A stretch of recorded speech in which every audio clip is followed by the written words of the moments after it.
احنا دلوقتي في الحسين في شارع خان جعفر. هخش معاكم مكان فيه 3 مباني جمال قوي، 3 حاجات جميلة قوي.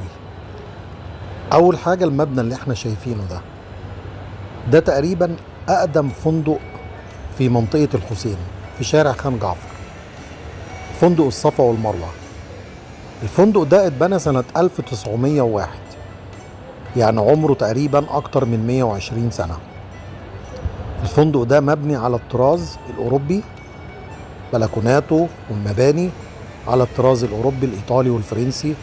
الشكل ده هتشوفه في مباني أوروبا. ده باب الفندق، فندق الصفا والمروة. الفندق ده اتصور فيه مسلسلات واتصور فيه أفلام. هما مبنيين جنب بعض وفي بينهم مكان بيوصل بين المبنيين.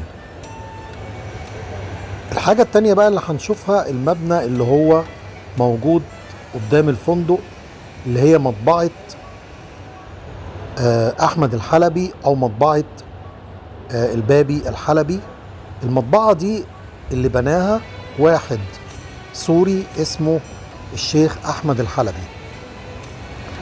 هي مشهورة بمطبعة البابي الحلبي.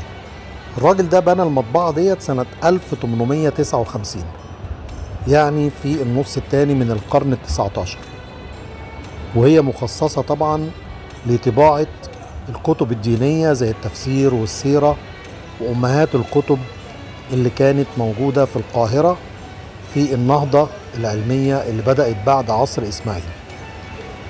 المكان الثالث ده بقى اللي احنا شايفينه هو الساحة المرتفعة دي يا جماعة أول مكان اتعرض فيه فيلم سينمائي في القاهرة سنة 1910.